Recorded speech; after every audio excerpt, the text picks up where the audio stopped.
Assalamualaikum warahmatullahi wabarakatuh. Saya Sulistiani. Di sini saya akan memaparkan materi tentang biologi reproduksi ikan. Biologi reproduksi ikan merupakan proses perkembangbiakan yang diawali dari peleburan gamet haploid dari individu jantan dan betina untuk menghasilkan keturunan. Ikan sebagai hewan yang hidup di perairan juga memiliki dua macam jenis kelamin, namun ada beberapa spesies memiliki dua jenis kelamin dalam satu tubuhnya, yaitu hermaprodit, dan ada pula yang mengalami pergantian jenis kelamin di masa hidupnya, yaitu potandri dan protogini. Perkembangan dan diferensiasi jenis kelamin ikan selain dipengaruhi oleh hormonal, juga faktor lingkungan. Lingkungan yang tercemar logam berat mempengaruhi kesehatan reproduksi ikan, terutama sistem reproduksi ikan jantan. Selanjutnya, reproduksi hewan vertebrata. Di antaranya, biologi reproduksi ikan.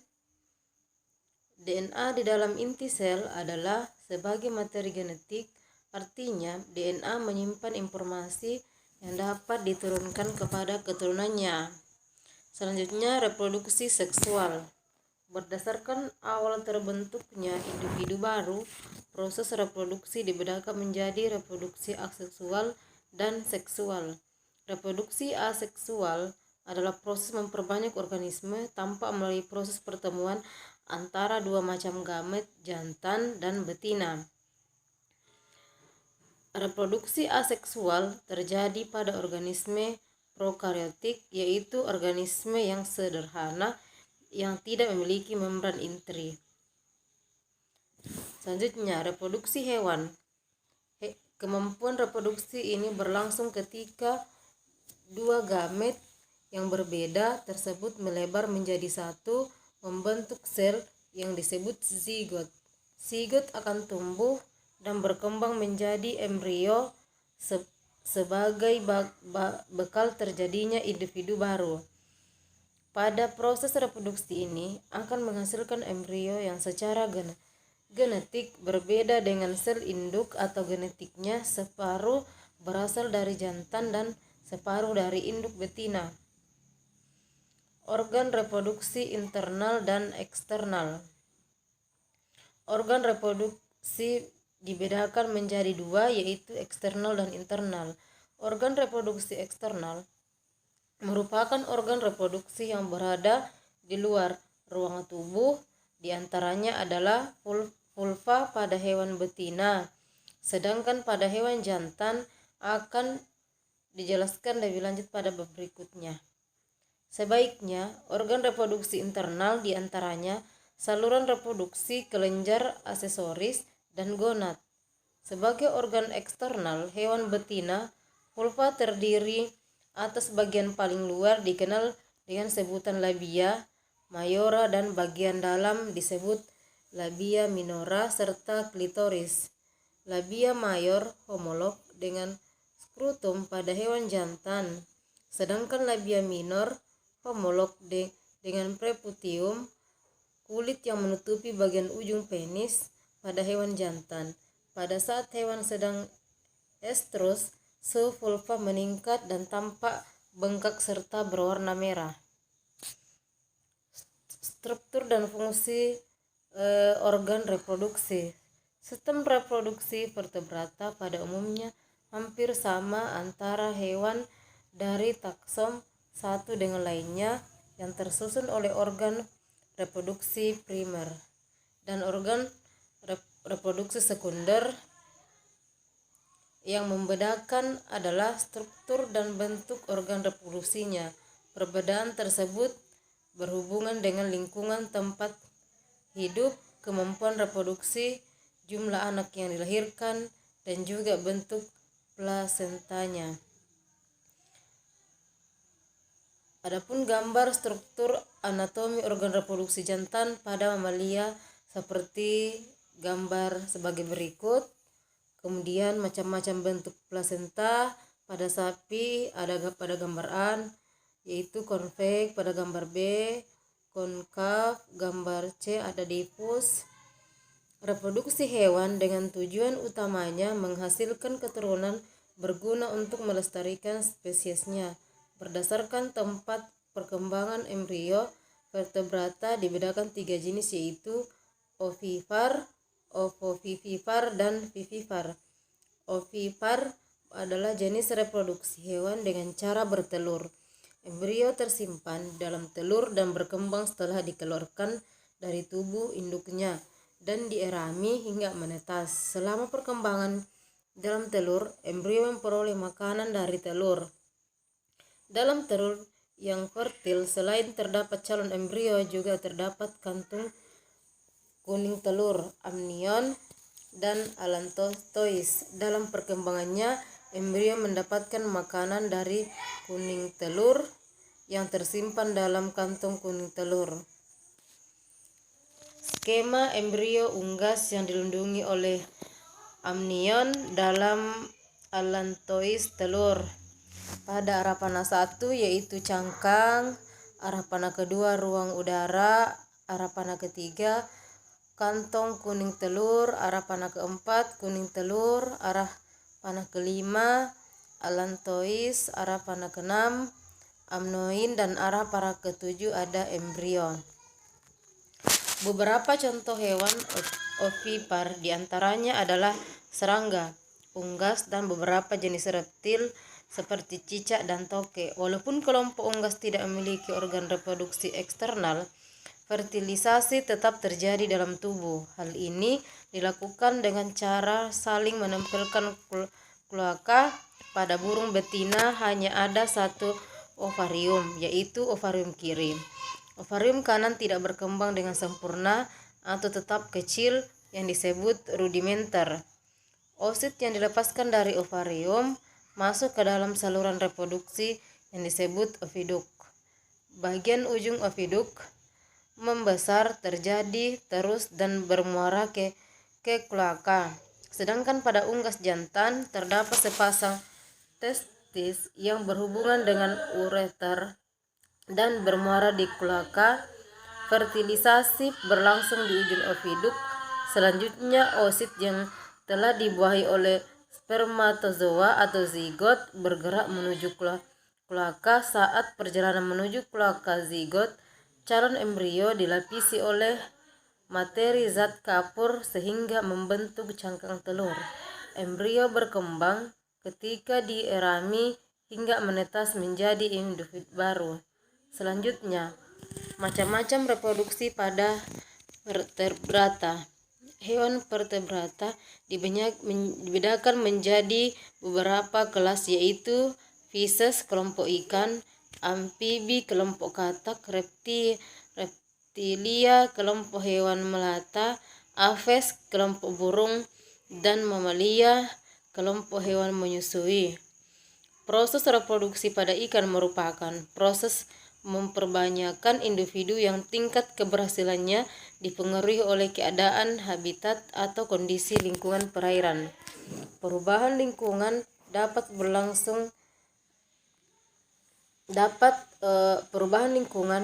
berpengaruh yang berbeda untuk spesies ikan yang berbeda. Selanjutnya, karakteristik organ reproduksi. Organ reproduksi suatu organisme diperlukan untuk proses berdampak pada kehidupan organisme hanya melalui sistem reproduksi materi genetik DNA atau RNA. Setiap spesies dapat bertahan. Gonad jantan dan betina merupakan organ reproduksi primer. Masing-masing berjumlah sepasang dan terletak di abdomen, kecuali beberapa hewan jantan letak gonad di luar tubuh tetapi masih dilindungi oleh kulit yang disebut skrotum. Organ reproduksi sekunder merupakan organ reproduksi yang berperan sebagai saluran transportasi sel gamet baik pada individu betina atau jantan. Selanjutnya, penentuan jenis kelamin. Mekanisme penentuan jenis kelamin mamalia jantan dan betina diawali dengan fertilisasi atau peleburan spermatozoa yang mengandung kromosom Y dengan sel telur oosit yang mengandung kromosom X. Hasil fertilisasi membentuk zigot dengan genotip XY akan berkembang menjadi embrio dengan gonad jantan. Pada awal proses penentuan jenis kelamin, gonad jantan dan betina masih mempunyai bentuk yang sama. Awal mula terbentuknya calon organ reproduksi jantan atau betina terjadi saat diferensiasi jenis kelamin. Skema perkembangan dan penentuan jenis kelamin seperti gambar berikut. Kemudian penentuan jenis kelamin primer merupakan penentuan terbentuknya gonad jantan atau betina yang ditentukan oleh jenis kromosom seks. Apabila sel telur menerima kromosom X dari spermatozoa, maka individu tersebut mempunyai genotip XX dan akan berkembang menjadi betina, sehingga organ reproduksinya atau gonad akan berkembang menjadi ovarium. Namun, jika sel telur menerima kromosom Y dari spermatozoa, maka individu berkembang menjadi jantan, gonad dan mengalami diferensiasi seks dan berkembang menjadi testis. Selanjutnya, organogenesis organ reproduksi. Organogenesis adalah proses pembentukan organ-organ tubuh mulai dari bentuk embrio hingga fetus. Proses ini terjadi setelah embrio melewati fase gastrulasi, yaitu fase di mana 3 lapisan germinal, embrional, ektoderm, mesoderm, dan endorem sudah terbentuk. Ketiga lapisan embrional ini mempunyai sifat pluripoten yang nantinya akan berkembang menjadi organ tertentu. Organogenesis sistem reproduksi merupakan proses pembentukan organ reproduksi atau urogenital saluran urin sekaligus saluran spermatozoa. Organ reproduksi jantan. Organ reproduksi jantan terdiri atas organ reproduksi primer dan organ reproduksi sekunder. Selanjutnya, mekanisme pelepasan testosteron dari sel Leydig untuk menstimuli spermatogenesis atau umpan balik negatif seperti pada gambar berikut. Selanjutnya, struktur organ reproduksi. Struktur organ reproduksi jantan vertebrata berdasarkan letaknya dibedakan menjadi eksternal dan internal. Vertebrata eksternal yaitu organ reproduksi yang terletak di luar tubuh, yaitu penis dan skrotum pelindung testis. Penis merupakan organ yang berfungsi sebagai saluran keluarnya urin dan semen atau spermatozoa dan medianya. Selanjutnya, skema struktur testis mamalia dan bagian-bagiannya seperti pada gambar berikut. Selanjutnya, spermatogenesis vertebrata. Pada prinsipnya, proses spermatogenesis pada semua vertebrata sama, tetapi terdapat perbedaan yang terletak pada lama waktu dan tempat pendewasaan sel gametnya. Spermatogenesis adalah proses yang sangat terorganisir dan terkoordinasi di mana sel spermatogonia diploid membela dan berdiferensiasi membentuk spermatozoa. Selanjutnya, semen yang diejakulasikan selama aktivitas seksual jantan terdiri atas cairan spermatozoa yang berasal dari vas deferens, kira-kira 10% dari keseluruhannya semen. Cairan dari vesikula seminalis 60%, cairan dari kelenjar prostat kira-kira 30% dan sejumlah kecil cairan dari kelenjar mukosa, terutama kelenjar bulboreteralis. Selanjutnya, respon imun dan sistem reproduksi jantan. Reaksi imun patogen. Tubuh dapat mengenali adanya patogen ketika ada sinyal patogen ditangkap oleh sel tubuh yang menyebabkan terjadinya perubahan konformasi atau struktur protein interselular dengan mengaktifkan kerja enzim. Interaksi sistem imun dan sel germinal. Testis sebagai organ utama reproduksi jantan merupakan tempat untuk memproduksi sel gamet atau spermatozoa yang berasal dari sel germina spermatogonia.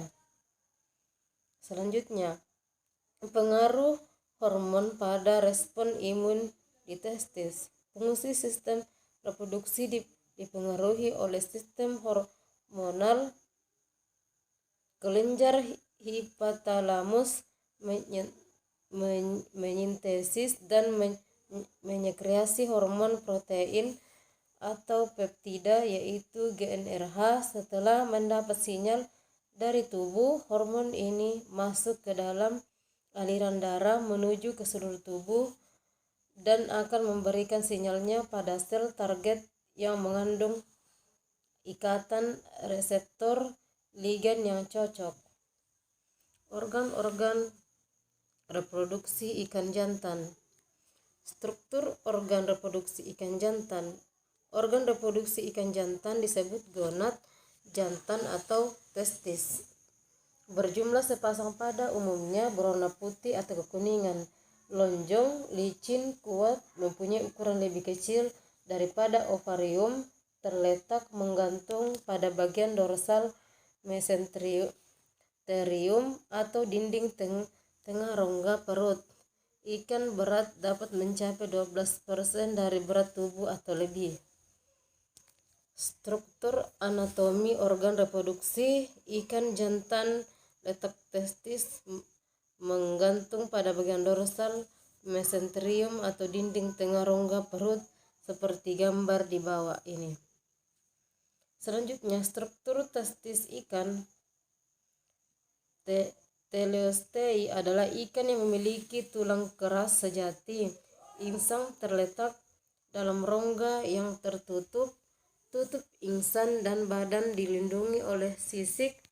Hewan ini memiliki testis yang dibedakan menjadi dua bagian, yaitu intertubular atau interstisial atau lobular dan tubular. Testis intertubular mengandung sel Leydig, steroidogenit, pembuluh darah atau limfatik, makrofag dan sel mas, serta jaringan saraf dan ikat. Yang terakhir, terus-menerus dengan tunika albuginea, yaitu dinding organ testis. Testis tubulus digambarkan oleh membran basal dan sel-sel myoid. Pertumbuhan terdapat epitel germinal. Selanjutnya, tipe testis ikan. Berdasarkan struktur tubulus seminiferus yang terkandung dalam testis, pada ikan ditemukan adanya dua macam tipe testis, yaitu tipe lobular atau dapat dikelompokkan ke dalam non-kistik. Selanjutnya, struktur sel Sertoli pada testis ikan. Struktur sel Sertoli pada testis ikan pada umumnya sama dengan vertebrata lainnya. Demikian juga fungsi utamanya. Namun yang menarik perhatian yaitu struktur sel Sertoli ikan ketika terjadi perkembangan gonad saat ikan dewasa. Pada ikan dewasa gonad terjadi perkembangan sel spermatogenik melalui spermatogenesis dalam lobulus atau kista-kista. Sekian dan terima kasih. Assalamualaikum warahmatullahi wabarakatuh.